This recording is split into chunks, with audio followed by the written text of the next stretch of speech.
The night I lost him without even realizing. It was meant to be a warm, comforting evening, an intimate gathering of our closest friends and family, the kind of night that softens the weight of everyday stress. I'd planned it in the hope that it would lift Marcus's spirits. My husband had been overwhelmed with work for weeks. Late nights, silent dinners, and a look in his eyes that never quite reached mine. I thought a cozy night surrounded by laughter and familiarity might remind him of everything he had beyond the office. The house glowed with soft lamplight. Jazz hummed quietly through the speakers.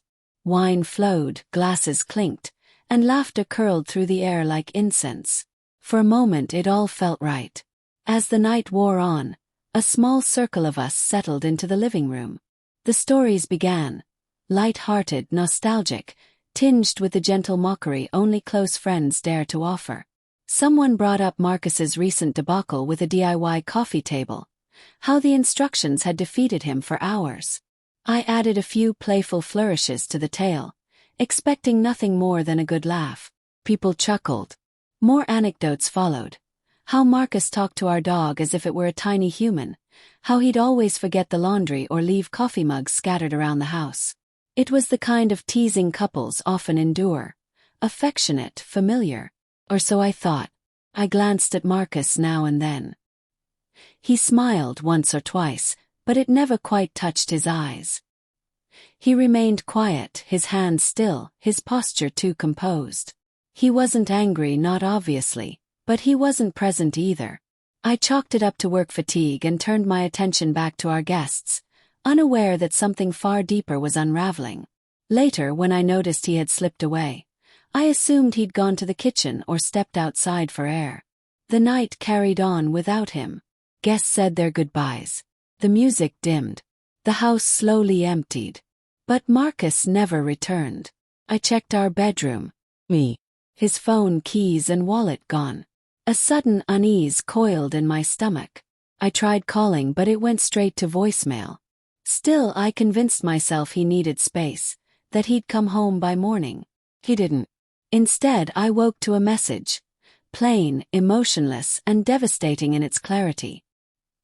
He said he felt invisible, slowly chipped away by years of being the butt of every joke.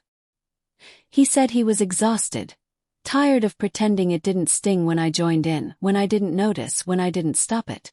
Tired of feeling like a stranger in his own home. And then he said he was leaving, not in anger, but because staying had become a quiet form of self-betrayal. I read that message over and over again, each word landing like a stone in my chest. Called. Again and again. No answer. 2 days later I came home from work and saw a moving van parked outside. Inside, our home felt foreign. His closet was empty. The framed photo of us from our anniversary was gone. Even the chipped ceramic mug he used every morning for coffee had vanished. The silence was thick. It wasn't just absence. It was finality. Friends started reaching out, some confused, others concerned. One admitted they noticed something that night. The way Marcus sat, distant, while the laughter swelled around him. Another said that as they left, Marcus had quietly told them, "This place doesn't feel like mine anymore." That sentence broke me. It wasn't about one night. It was about all the moments I had failed to see him. The slow erosion of dignity masked behind polite smiles. The pain that festered in silence while I mistook his stillness for stoicism. I wrote him a letter. Not a text, not an email. Letter. Pen on paper. I told him I was sorry. That I saw it now. That I regretted making him feel small. That I wished I'd stood beside him, not beside the crowd. I mailed it hoping. But weeks passed. And then an envelope arrived. Not a letter from Marcus, but from a lawyer. Divorce papers. No accusations. No arguments. Just signatures and silence. I sat on our couch, the same one we'd chosen together years ago, and signed them. The ink bled into the paper, final and irreversible. Now, when I'm at gatherings and someone becomes the target of group laughter, I watch closely. I see who laughs. I see who stays quiet. And I wonder who, in that moment, is slipping further away, unnoticed. I think of Marcus, the man who once loved me quietly, gently without ridicule. The man I didn't protect. And I live with the ache of that lesson every day.